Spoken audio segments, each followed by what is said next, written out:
big bite to take, and Danielle's going to help give us the AAFP perspective, along with introducing and discussing the Everyone project, which the AAFP has rolled out, which helps facilitate a lot of these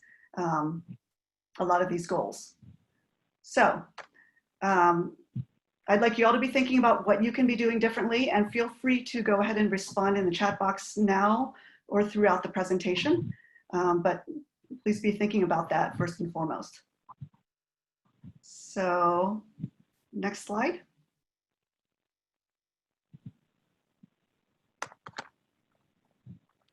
Sorry.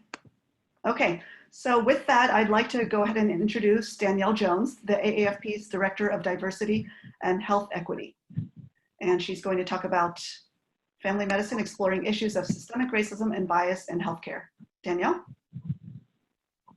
All right, thank you guys so much for inviting me to speak with your members today. I always really enjoy when I get out and engage with chapters. Would love to be with you there personally, but until the meantime, this will kind of have to do, right?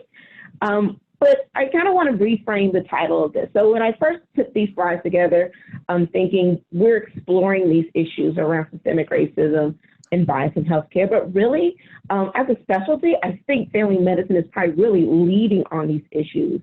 I don't know where these other conversations are being had with other medical specialties, but if you got a chance to read Dr. Leroy's statement that we issued back in May around our opposition to racism in light of the current events, family medicine has kind of always been on this edge of speaking out and being prolific on issues of social justice. So definitely exploring is not where we're at. We're fully engaged, and we're looking at how do we lead as a medical society. Next slide. So another question for you all as you all are engaging in the chat. How comfortable are you all with discussing topics of race, racism, or bias within your social networks?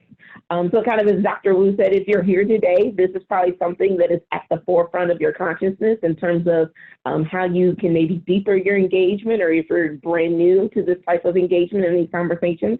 But what about the rest of your network? Think about what those kind of conversations and how they go kind of throughout this presentation, and think about maybe how you engage following some of the information you've learned here today. Next slide. So I think it's kind of really important to always bring this back to the context of health and health outcomes for patients, because after all, that's who we're here to serve. So some quick studies specifically on the correlation between racism and health. One was published in the Journal of Epidemiology, where they conducted a systematic review to exactly examine this relationship between racism and health. And so the results determined that racism was positively associated with poor mental health outcomes, such as depression, anxiety, stress, and also poor physical health outcomes, such as hypertension, premature birth, and diabetes. Likewise, racism was positively associated with health behaviors such as tobacco, alcohol, and substance misuse. But another finding of the study that's not necessarily shown here is that racism was shown to decrease self-esteem and quality or satisfaction with life and work. Next slide. So likewise, we also have studies that look at the relationship between implicit bias in healthcare. So for example, some of you are probably very familiar with some of the findings specifically around pain medication.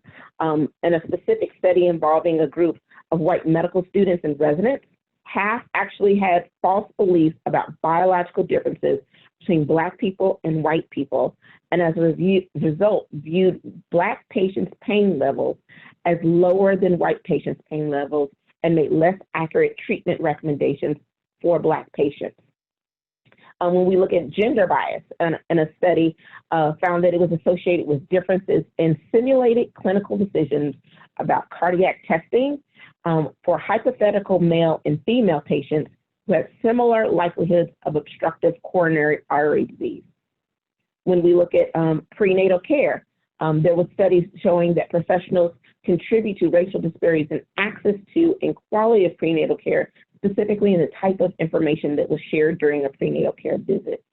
If we look in the context of COVID, there's some who have actually started to suggest that implicit bias may be informing clinicians' decision-making with regards to testing and treatment, which is resulting in some of the significant racial and ethnic disparities that we see in outcomes such as hospitalizations and mortality. Next slide. So part of our work is to develop policy. Policy leads to education, and education leads to both behavior and practice changes. So through our Congress of Delegates, we've had several policies come out within recent years, specifically on topics of both implicit bias and racism. I've got some abbreviated versions of those policies here for you right now, but if you want, you can definitely go to our website and search these on our policy page to get the full context and details of exactly what the Academy's position and recommendations are for both members and other organizations. In terms of racism, we frame racism as institutional racism, and we specify it particularly in the healthcare system.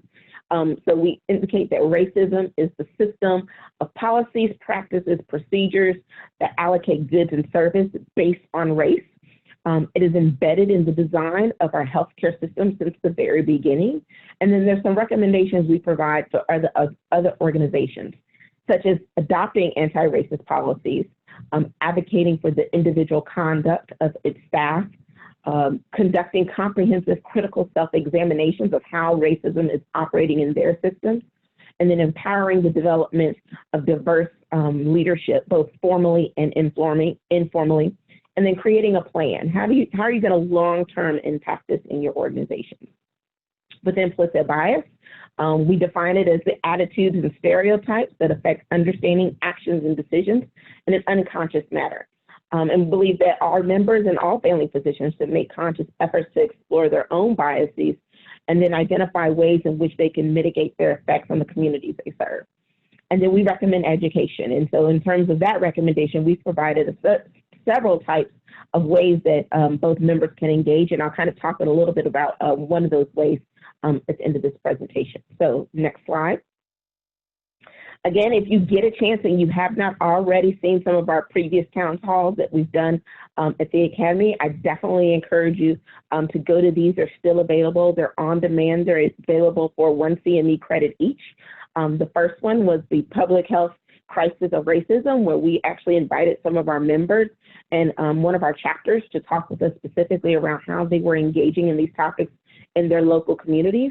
The second was specifically talking about implicit bias within the context of COVID. Going back to what some have suggested is it's playing a role in terms of some of the racial and health disparities that we are already seeing. Next slide. So another poll question for you all. How have you seen racism and or bias operate in the context of healthcare delivery? So I really wanted to share an experience I had when I first started the Academy. So this was the National Conference of Constituency Leaders, my first Academy meeting in 2017. And we had Dr. Danielle Jones, who is a family physician, and she is also the former president of the American Public Health Association. And so she came and she spoke to us because racism was essentially her platform for her presidency while she was at the APHA. And so I wanted to reiterate kind of her words verbatim, what I think was so striking for us at the time as we were getting ready to engage in this work. So here we are on a crowded conveyor belt moving steadily towards racism. Oh, sorry, next slide.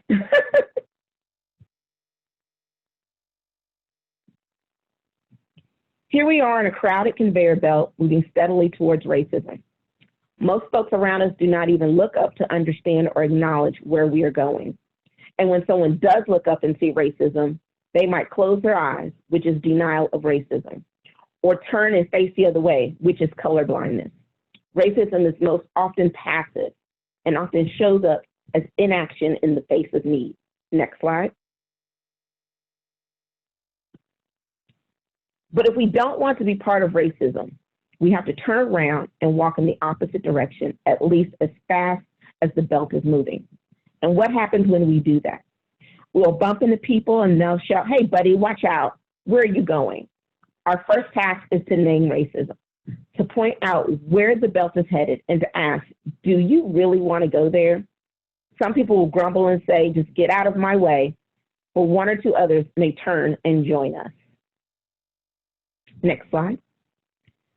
So now we are 2 or 3 people walking against the crowd. And as we continue to bump into people and name racism, others will join us, but most will want to remain undisturbed. And as we gain in numbers and speed, where are we headed? To examine and dismantle the conveyor belt. Our second task is to ask, how is racism operating here? Looking at the mechanism of racism in our structure, policies, practices, norms, and values. Next slide.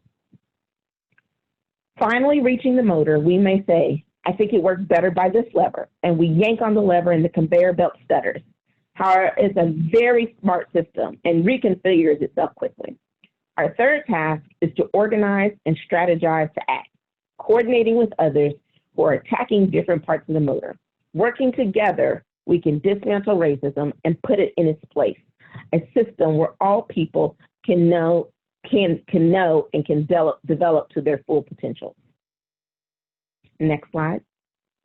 So when we speak about racism as a system, I've got here kind of graphically how we imagine that system works. So kind of at the base here, you have institutional racism, which we define as the system which position whiteness as privileged, superior, and central in consideration of the allocation of goods and services. So understanding that fundamentally our systems, our medical education system and our healthcare systems are rooted in these ideologies. Think about how healthcare was originally designed to discriminate against people of color or different nationalities. Same way in medical education system, who was and who was not allowed to be medically trained in this country. And so these two systems, they mutually reinforce each other. So what's taught in medical education about race is then reinforced in the healthcare system and then vice versa. When we think about the medical education system, oftentimes what's taught about race reinforces these misbeliefs, stereotypes, and biases about people based on race and ethnicity. And then it's maintained by the healthcare system in terms of our policies, our procedures, and our processes. So these are the systems in which our physicians are operating in. And then the outcome is then how they are actually providing differential diagnosis and treatment recommendations based on race. Now, currently, in terms of how we intervene, we have implicit bias training as one of our most effective tools. But that only affects at the levels of the physicians. We have to get to the point where we actually have effective interventions that address both how it's operating in the medical education system and also how it's operating in the healthcare system. Next slide. And so in one of our recommendations on our institutional racism policy, we recommend that organizations need to do the hard work of critical self-reflection. And because we would never want to recommend something to other organizations we have not done ourselves, in 2019, one of our commissions, our Commission on Health of the Public and Science, along with members of our board and our executive team, participated in a workshop aimed at identifying where the Academy stands along a continuum of becoming an anti-racist and multicultural organization. So we had about 34 participants in this workshop, and 60% classified the Academy as an affirming institution that has a growing understanding of racism as a barrier to diversity, a consciousness regarding power and privilege, and is intentional, actionable, and committed to dismantling racism and eliminating advantage. However, the culture and institutional structures of the Academy allow for power and privilege to remain intact for those who have traditionally held it, which is white men. One thing we'll be doing starting in 2021, which was mandated by Congress of Delegates, is that all office holders and commission members will begin participating in annual anti-racism training and bias training starting next year. Next slide. So earlier I said we had started to develop some tools to actually look at how are we educating our members on this topic. So if you get a chance, you can definitely visit this and learn more information on our webpage. I've provided the link down at the bottom. And so in 2020, or the beginning of this year, we rolled out this implicit bias training guide. We've been doing implicit bias training for about a year with various members of our staff, board, commissions. And so as that was kind of evolving, we started to look at how do we disseminate this out to a broader audience, get it into the hands of our chapters and our members so that they can use this as a tool to do this in their either chapters or their practices if they're in an academic setting. And so what this includes is it actually has several parts to it. There's a facilitator guide for people if they're brand new to this kind of work or if they've been doing it for a while.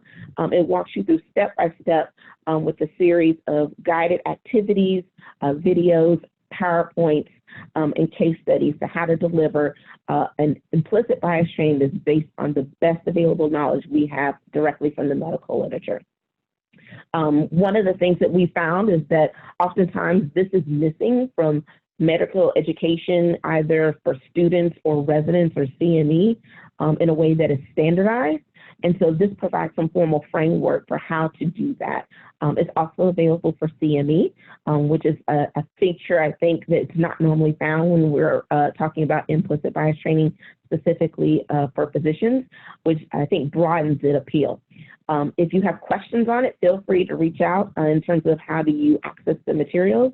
There are some chapters that are going to start rolling this training out over the next year and a half. And so if you all get an opportunity to engage, definitely participate. I think it's something our members are going to find very valuable.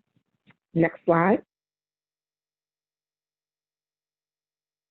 So I want to share a new policy that is literally like hot off the press. This was a policy that was also mandated by our Congress of Delegates last year, and it was around the opposition to racism in medicine, specifically race-based medicine. So here we actually define race as the social construct, but I think is something people are generally starting to acknowledge and understand why it is a social construct and how these racial categories are created. But one of the things it starts to look at is how race has been used as a proxy or even a biological marker for various disease states, which we know based on the science genomic mapping is simply not a valid argument, that there's no biological distinction for race, no genetic basis. And so because we know that, we need to get to the point where we start relying on it to make decisions in terms of the types of drugs that we can prescribe someone based on their race for hypertension. And so the Academy has stated that it specifically opposes the use of race in this way, and that we are actually encouraging clinicians and researchers to start investigating alternative indicators in terms of how they actually stratify medical risk factors or disease states without using race. Next slide. So some key takeaways. Definitely recognizing that bias is implicit, meaning it is unconscious, and having an awareness takes a real concerted effort. Likewise, racism is a multi-layered, complex system, and it is embedded in our cultures and all of our social systems, and we're socialized into it. And authentic actions are needed to combat both. They're rarely going to be comfortable. People are going to have to get comfortable with the uncomfortable. Next slide. So we consider a call to action for family medicine. What are some things you can start doing today to actually make strides in how we're having these conversations and its application to the practice of family medicine? So one, in terms of practice, I tell people, question the paradigm. I think one of the first things you learn in your medical education is to identify a patient based on their age, their gender, and their race. But if you take race out of it, does it change what your recommendation will be? And if it does, is it valid? I think what we're struggling with is we can't do this without the medical literature and research evolving as well, because a lot of our clinical guidelines, our recommendations are rooted in systematic reviews where they've looked at thousands of studies that said, you know, this drug differs based on race and we believe it's because of biology. But one of the things that they're ignoring is that there are social and environmental factors that could be the root cause for why this drug behaves differently in these populations, but those weren't considered, and instead the reliance to default back to biology and genetics is just no longer valid. So question the paradigm. Second, engage. Where you have opportunity, How can you then elevate and center the voices of marginalized populations, specifically when it comes to decision-making processes? So thinking about, practice policies or educational systems, how you engage in community-based medicine. Where are those leading voices where you can bring other perspectives to the table? Advocate. Advance policies that create equitable systems and processes. Think about both internal policies within organizations and then broader external policies that affect the community. And then educate. Look at how you're using race, especially if you're in an academic position where you're training the next generation. How are you applying race in medical education and training? Some folks might be familiar with critical race theory, which kind of originated out of legal studies, but it has broadened into both education and public health. There's examples of how we can start implementing this also into medical education to look at some of those historical and contemporary contexts in which race has been applied and start to, again, question the paradigm. Why is this important?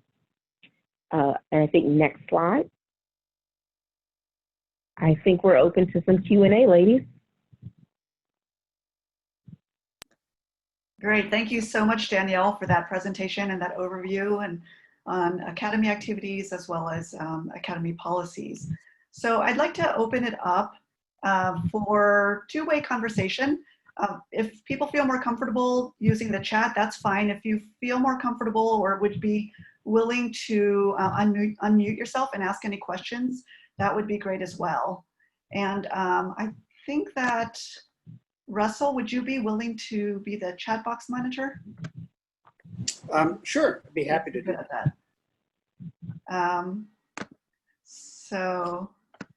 And the first question we have is from Dr. Bernhardt. Has the AAFP considered reviewing all presenters' slides to ask for removal of content that is erroneously race-based? The easiest example would be eliminating race in the calculation of GFR, or taking race out of the calculation on the likelihood of feedback success. No, so that is an excellent question. So since we just approved the policy this summer, we're actually putting together a team that involves members of our Commission on Health of the Public and Science to start thinking about the way forward in terms of how we phase this practice out. So that's definitely, I think, an excellent recommendation that I will take back to that team. And as we are in the process now of considering, presenters and content for our 2021 CME events, I think this is one of these recommendations that as we're reviewing those proposals, we were going to start challenging our faculty in terms of, again, questioning the paradigm in terms of why are you using race in this context. So I think excellent recommendation.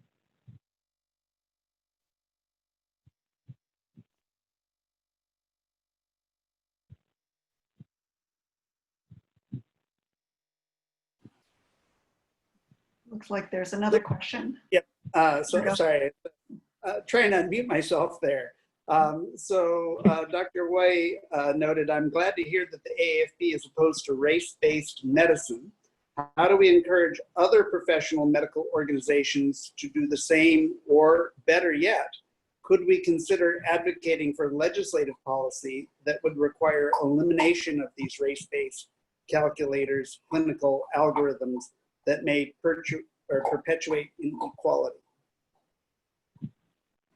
Yes, so as part of that resolution that came to Congress of Delegates, one of the resolve clauses was actually to work with the medical societies that represent both, I believe it was the nephrologists and the pulmonologists, in terms of how do we perhaps collectively work together to phase this out of some of those things like GFR and other processes where this is kind of employed. I think as we kind of our strategy begins to evolve and we start to discuss how we're actually going to engage with them, we will probably look at collectively how do we move this forward together. I think in terms of looking at it in clinical algorithms, so some of you all might be familiar, we have an e-health team that focuses on the application of machine learning and artificial intelligence in the healthcare setting, in the practice setting. And so we've been having conversations since the beginning of this year in terms of how do we approach issues of race in terms of how those algorithms are designed so that they don't perpetuate the biases that then lead to perhaps the disparities that we see in types of healthcare outcomes. Yeah, Dr. Jones, I'm really interested in hearing a little more about the artificial intelligence pieces. There's such a big push. I'm seeing this in the medical school level, in the practice level, that AI is going to help us all practice better medicine. Yet, as you just noted, it appears to be fraught with danger because it totally depends on how these algorithms are written. I hate to be a Luddite and have my head in the sand and say all AI is bad, but how do I, as a family doc in Eastern Washington, know if the system that I'm being offered is useful or not useful? Yeah, so I think there's perhaps some conversations in terms of these tech companies, how they're addressing diversity and inclusion and kind of the design of the products that they're creating for, say, physicians to use in the practice. But not sure where they are and actually settling on design yet. But I think from our perspective, we see those resources, they're a tool, right? And so if the tool produces an outcome that you think perhaps that this is creating some sort of disparity based whether it's on race or gender, I think that's an opportunity for physicians to kind of be the checkpoint to say, I might want to give this another consideration or a second look before I make this recommendation or before I just fully accept these outcomes or these results, because I know there's the possibility that somehow bias in the design or the designers could be perpetuating disparities in this case. Thanks very much. It's a complex world that we're living in. So Mindy wrote that we need to commit to advocating for concrete steps to have more diverse physician, workforce and a more diverse set in medical organization leadership and academia. And I'm wondering if you could comment on what concrete steps the Academy is taking to move us in this direction. Yeah, absolutely. So some of you might have heard that we have an initiative that was launched last year that is the 25 by 2030 that is in collaboration with the other family medicine organizations. So STFM, ADFM, AFMRD, and the whole alphabet soup of family medicine. And so that is looking at how do we get 25% of students choosing family medicine by the year 2030. And then a kind of a sub topic of that is how do we make sure that that 25% are reflective in terms of the diversity of the communities that they serve. And so this is a family medicine specialty-wide effort where we're not only looking at how do we widen and strengthen and reinforce the pipeline into medicine from some of these communities where there's definitely some underrepresentation, but then also in terms of academic leadership, how are we getting people from these groups into positions of faculty leadership so that we know that you can't be what you can't see. So as they're kind of moving up in their careers, they're also bringing people along. So I think for us as the Academy, our work in that is definitely looking at some of who are our partners, maybe new or non-traditional partners that we need to be working with. We've typically always worked with, say, the student affiliate groups of organizations like the National Medical Association, the National Hispanic Medical Association, but then kind of broadening our lens to say, well, where are some of these communities where we can maybe perhaps working with some of our state chapters, have some influence in either providing whether it's mentorship, perhaps some content for education, or promoting some best practices with pipeline programs. So those are some of the conversations that we're currently having. And two follow-up questions on that. One from Mindy is, will the AAFP provide dollar support? And can you, so this is the second follow-up question, can you push us as a state academy? How would you push us to do more? And the dollars really being around scholarship for students. Yes, so we currently do provide scholarships, particularly for students and residents to attend our national conference for students and residents, which is this weekend. Some of you might have also heard that with Dr. Doug Henley's retirement, he and his wife, Mary, just launched a new endowment specifically to provide scholarships for students to attend national conference. And I believe we have some evidence that say about the power of national conference to persuade people to go into family medicine in terms of it, and then the frequency at which they've attended and how it supports them during residency. So definitely, I think that's one way we're investing in this idea of diversifying a workforce. Secondly, I think the question was, how do we push chapters? I think for us, what we're looking at are where are maybe some organizations that look like us in our structure, where they have a national headquarters and then local chapters, where then we can perhaps provide an opportunity for engagement where our members can be the ones that are providing that mentorship to communities on the ground. They can be delivering some of the education that can be used in some programming or even participating in some of the pipeline work. So I think these are all questions that we're still considering in terms of exactly how we want to connect and engage, and then how we want to bring our chapters into that membership. And just so people know that the WAFP also has scholarships that are aimed towards getting people from more diverse, underrepresented groups into leadership within the WAFP. And those include scholarships for, well, they include scholarships for medical students, as well as scholarships for practicing physicians to attend conferences such as the National Conference of Constituency Leaders, which unfortunately this year was canceled due to COVID. But hopefully will continue on in years to come. And so if you know any people who fit that category and are interested, or if you yourself are interested, please keep your ears open for that.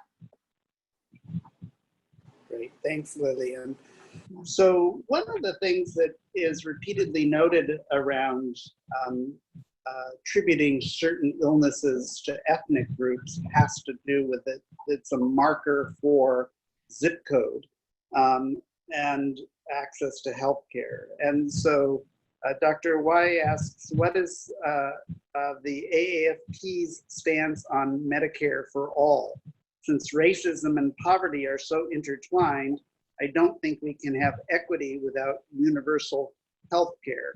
I am also curious to hear of the WAFP's stance on both Medicare for all as well as universal state coverage, and if there is any advocacy currently happening on this.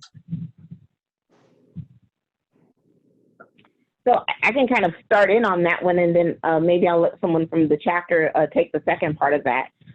So the Academy has actually embraced a healthcare for all position that is a framework that is rooted in a primary care-based healthcare system. We actually have an entire, I think, position paper on this available online where you can kind of look at some of the details and specifics. I've actually provided the link for you all in the chat. So if you want, there's definitely some time that I probably can't go into as deep as detail is provided there, but definitely I think it looks at all the different approaches that have been considered, including the Medicare for all approach, and kind of what our positions are on all of those different models.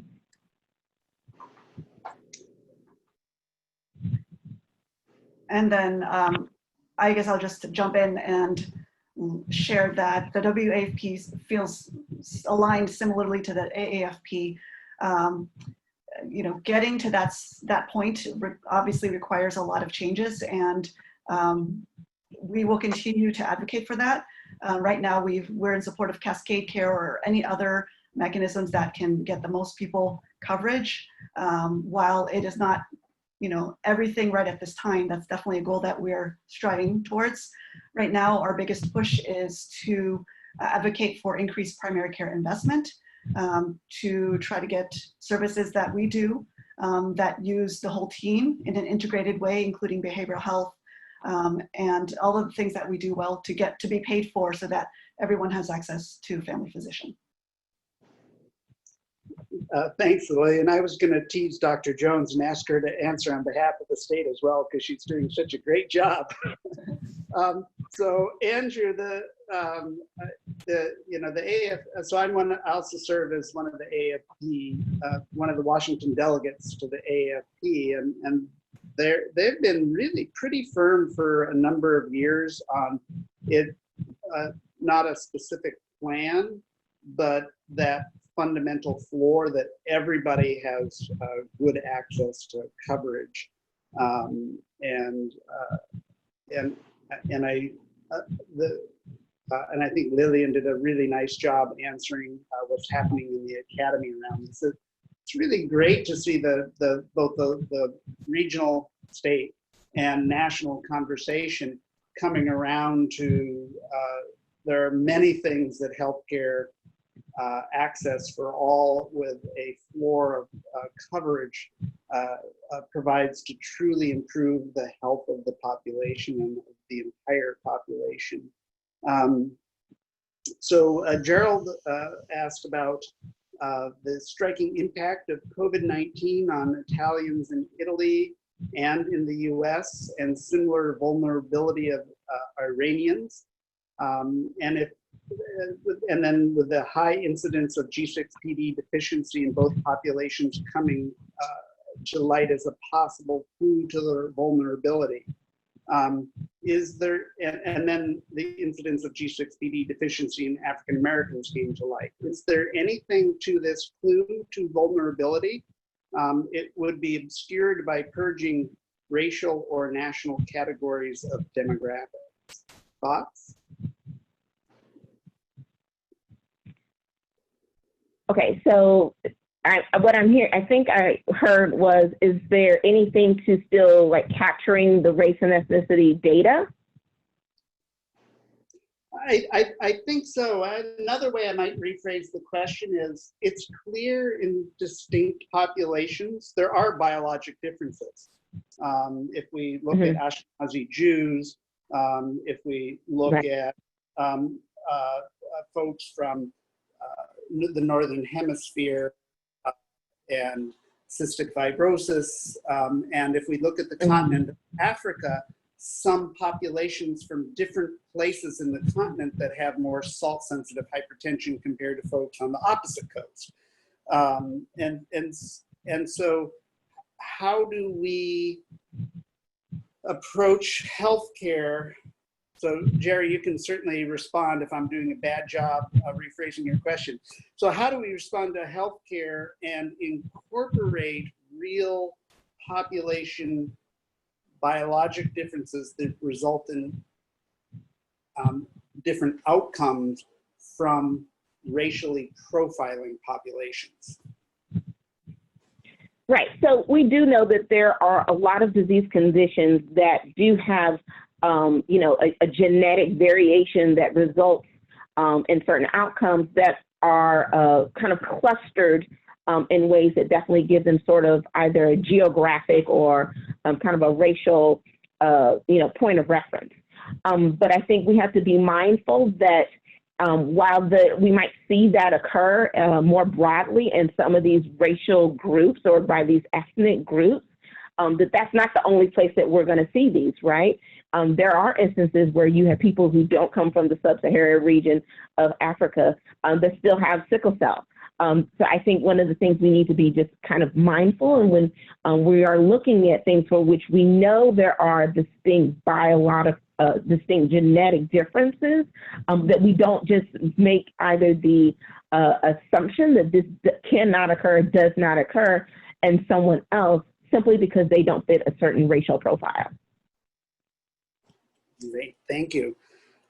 So Dr. Bernhardt notes our residency has decided that anti-racism education is as critical as any medical CME we do and pays for anti-racism education with CM, and the residency pays for anti-racism education with CME dollars.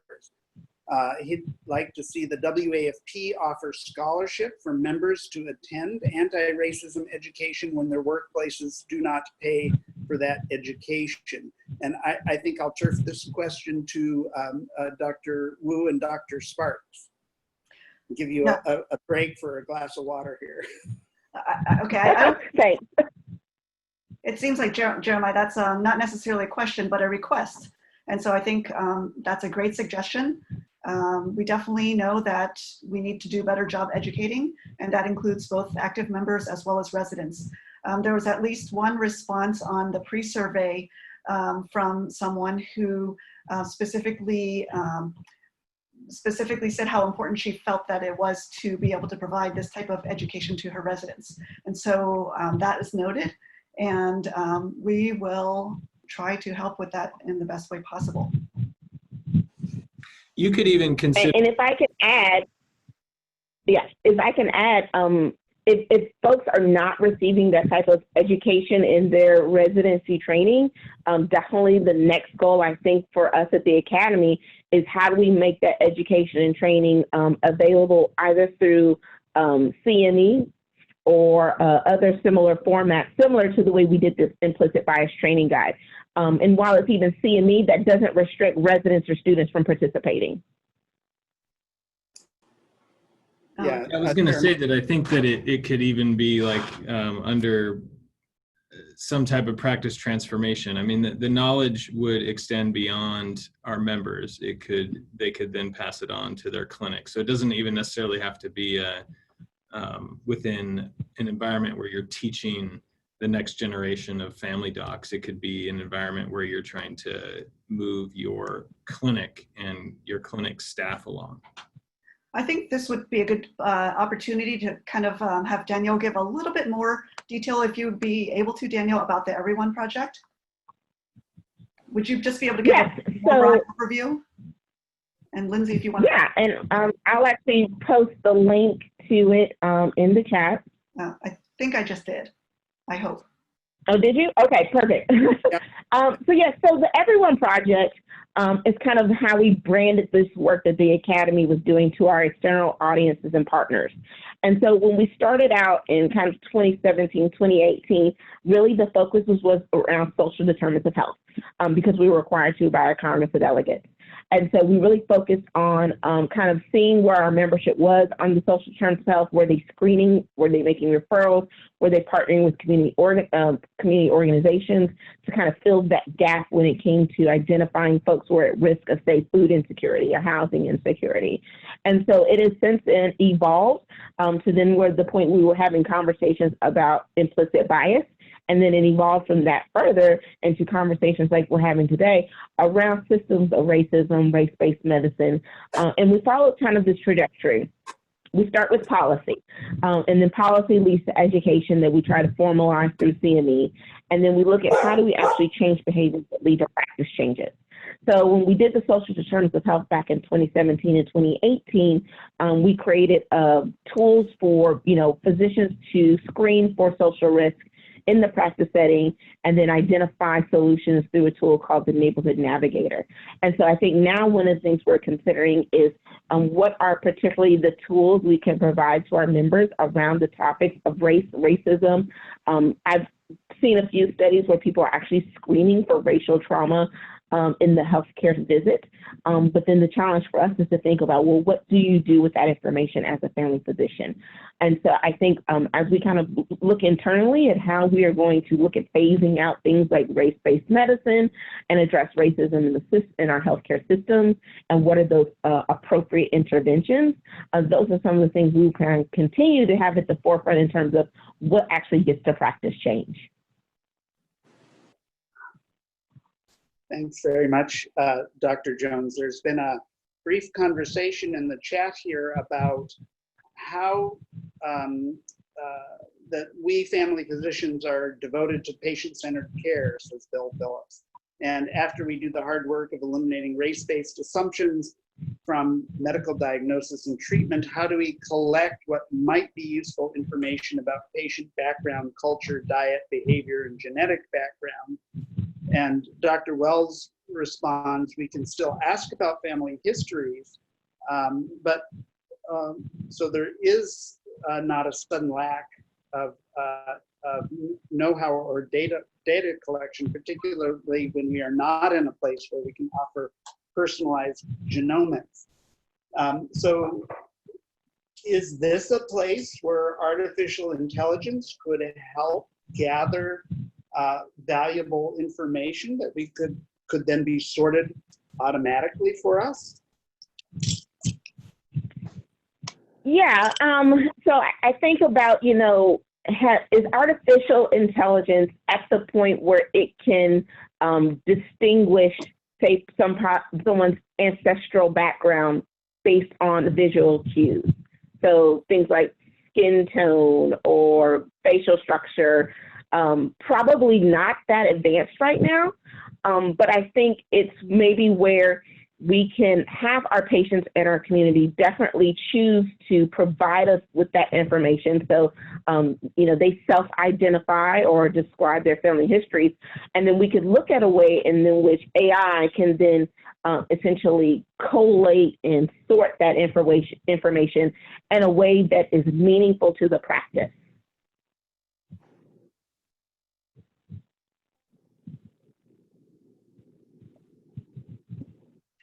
Hi, can I jump in and ask a verbal question? I know Sure. people are putting things in the chat, but Sure, that'd be great.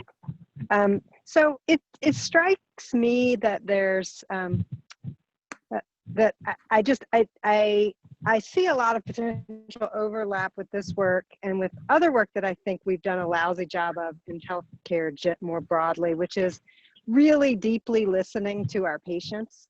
And there's a lot of work in a lot of areas of medicine towards, you know, a more consumer-driven or consumer-centric healthcare, like not just saying, is patient satisfaction, did you get your Vicodin today? But really deeply, are we listening to our patients? Are they feeling heard? Are they feeling that they are getting the experience that they deserve from healthcare? So I just wondered if there's any overlap potentially between sort of this stream of work and the stream of work that is, how are we deeply going to listen to our patients, all of our patients, and maybe especially those who have been vulnerable because of these sorts of factors? Yeah, so I think kind of where you're getting at is kind of like, how do you, in the patient encounter, how are you equally balancing and kind of sharing in that experience from the point where they are as involved in some of the decision making, perhaps as, you know, the physician, right? And so I think definitely there's some work for our communities and our patients to feel a little bit more emboldened and empowered to be able to go into that visit and be able to have informed with information to ask the right questions, to feel like they can be their own self-advocate. And I think for us, we definitely see as perhaps as the family medicine specialty, how do we contribute to in creating that sense of power and emboldenedness within our patients' community and ask them to engage with us as we're doing this kind of like in a collaborative way to make sure you get the best healthcare outcome possible.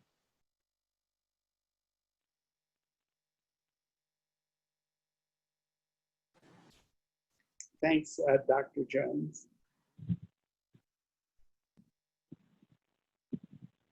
I think Dr. Ainsworth wanted to bring up the WAFP Foundation, which is the philanthropic arm of the WAFP, the Vision 2020 program, which gives individuals the opportunity to seek funding for anti-racism training. And the foundation is also looking at other ways that they can support anti-racism efforts along with the WAFP. Thanks, Dr. Ainsworth.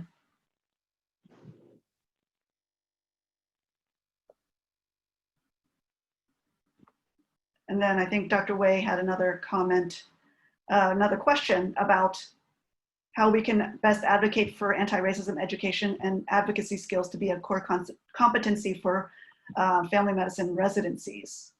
And he's wondering if the AAFP has looked beyond social determinants of health teaching and into structural competency.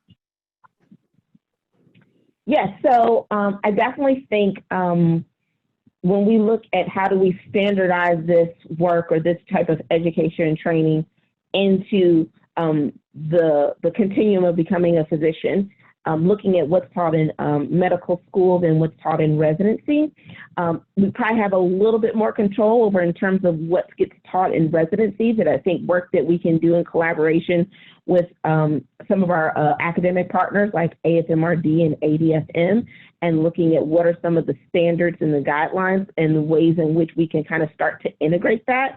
We are having those conversations internally at the Academy.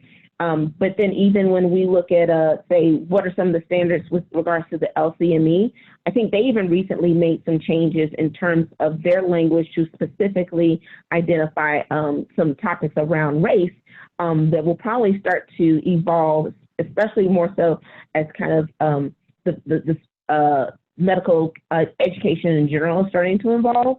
I think for us at the Academy, going to that second part of the question around social terms of health versus structural competency. So is the question, if we're teaching structural competency, not currently, I don't think we currently offer any topics that specifically talk about structural competency, but definitely the conversations we've had around social determinants of health has been from the perspective that it's in the structures of not just our healthcare system, but say policies around that advocate for, you know, different types of like where people live, where people work, how people can access resources, in terms of that this is more, there's more focus on policy and structural solutions and less focus on things like providing access to like food banks and, housing. So one of the follow-up comments in that is that it's great to create mentors and scholarships and get people a different population into medical school and leadership positions. But we have, those are the new dogs, and we're teaching new dogs new tricks, which is a little easier. So what do we do with those old dogs out there? What are the things that we can do to get people like me who are in their late 50s to think and practice differently? Yeah, so, definitely looking at how do we reach our practicing physicians already. When we put out our statement in opposition to racism, needless to say, we did get a lot of interesting and differing perspectives on both sides of the issue, where we can definitely see a generational divide, right? So where we had physicians who said, I've been practicing medicine for 30 or 40 years and I've never been racist towards a patient, and there's no such thing as structural racism, all the way to, thank you, Academy, for absolutely being outspoken and prolific on this topic. I think there's an opportunity here where for some of our younger members who might be students or residents who are currently engaging in these topics in the academic setting, to kind of bring them in as potential faculty to assist us in disseminating a lot of this content through our continuing medical education programming, for perhaps where a generation or two ago, we weren't having these kinds of conversations, and kind of from the perspective that there's some opportunity here for some peer-to-peer learning.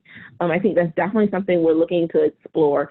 But then also looking at, I think, working with some of our partners like ABFM, like where are some opportunities to maybe start to integrate a lot of this content into some things around either maintenance of certification or the designation of fellows, where no matter where you kind of are in your medical education pathway, you can kind of start to get some of this information and this knowledge and this training.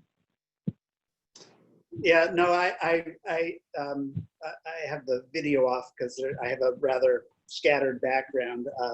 But you couldn't see me smiling as you were chatting. We had some absolutely fascinating family discussions the past couple of months in our household with our 26 to 32-year-old children and their partners, and my wife and I, who are a different generation than they are, and that value of having a two-way discussion across the generations, I think is really valuable, because both sides have important things to say in the discussion, but I know they're looking at the world differently, and for sure my wife and I, who's also a family physician, are really looking at the world differently based on that piece. So as we are just beginning our thoughts for planning, we hope, an annual meeting next year in CME, I'm intrigued with your idea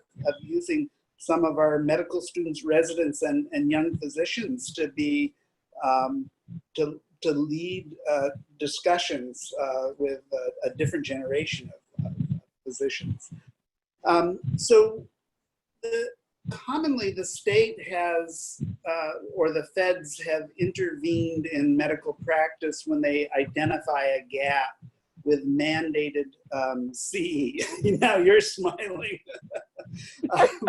What role might you see of a mandated CME in this area of anti-racism and for physicians?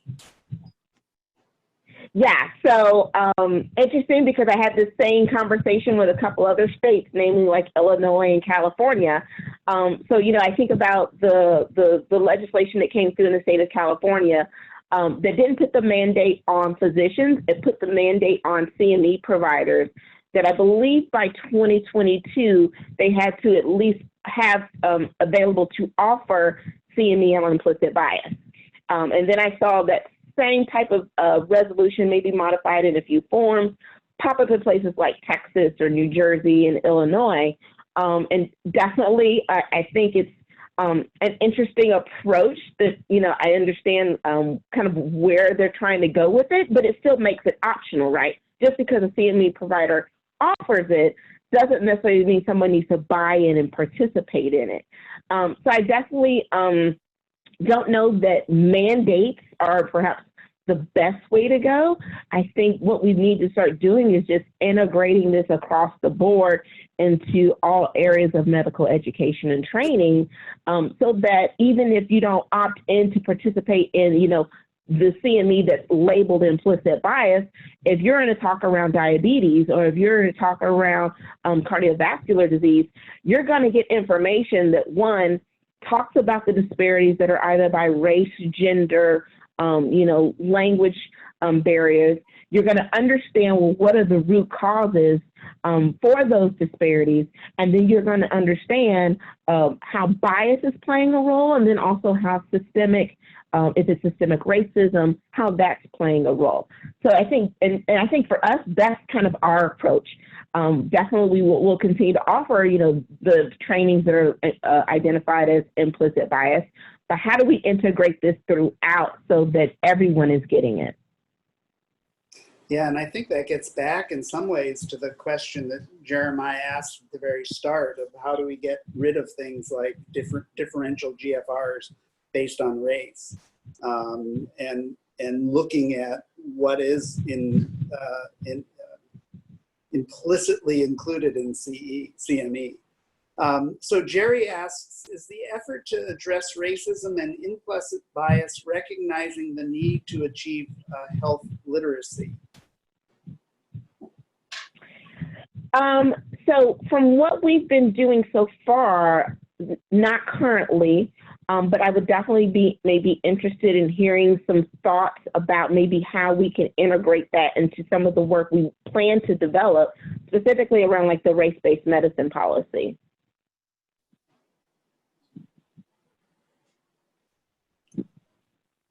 Yeah, and I think there's a piece of that where when one looks at the pipeline, it's reforms and changes in the K through 12 system in some ways that really is going to lead to a different looking health workforce than we've had historically. So it's not just health literacy. I think it's the general, in some ways, the general education process.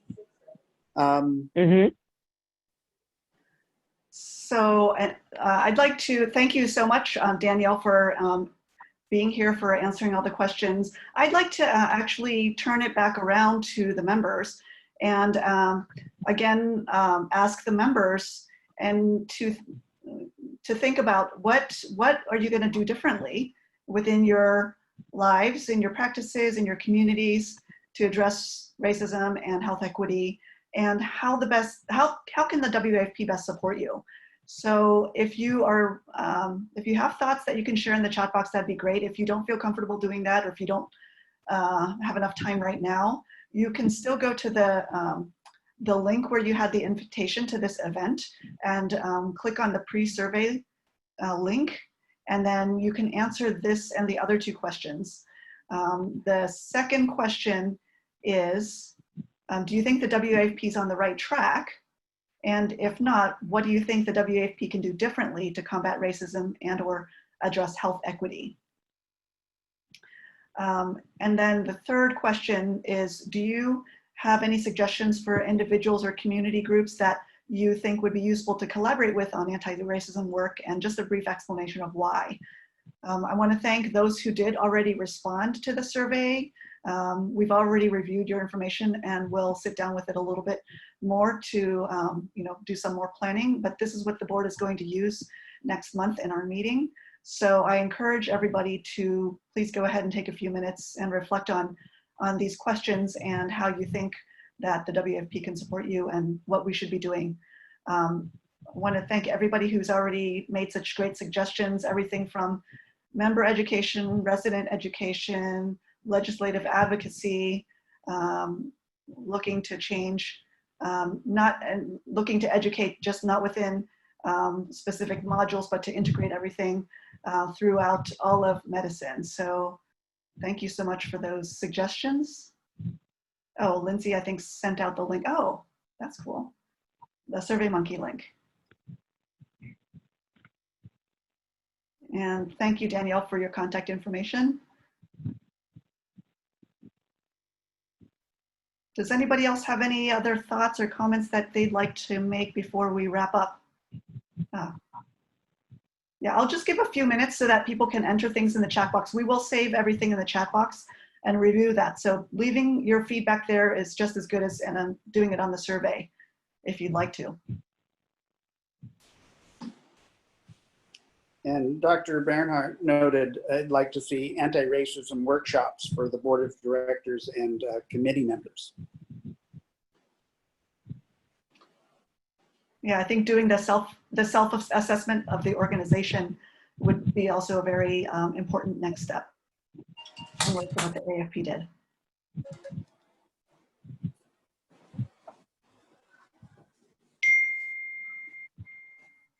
So we'll just leave that on for a few more minutes. And if anybody else would like to chime in, feel free. This is an open town hall. If you'd like to make any comments, either by voice or in the chat box, feel free to do so. Glad to see folks who I haven't seen in a while here. Hi, Dr. Phillips.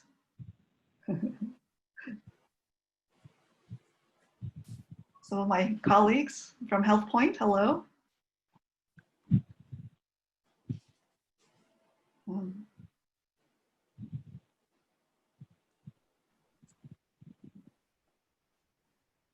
Last call for comments. Okay. Russell's in a more appropriate place to be able to show his background and show his face. So once again, I'd like to thank all of you for being here, for being engaged, and for participating. Originally, we were going to put the question about how are you feeling about the WAFP taking this on. We were going to put that at the end, but given that the feedback was so overwhelmingly positive at the beginning, I don't think there's a need to do that. But thank you for your interest. For those who would like to become more involved with the Academy on this or any other issues, feel free to send an email to info@wafp.net.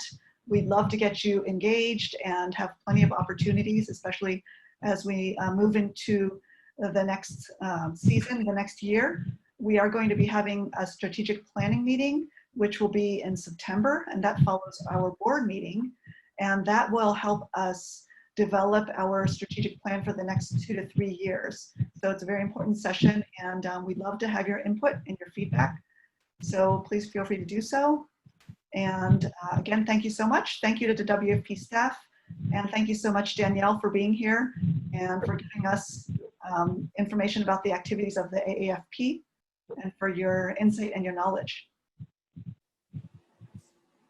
Thank you, guys. Okay, thanks everybody. Enjoy the evening. Good night.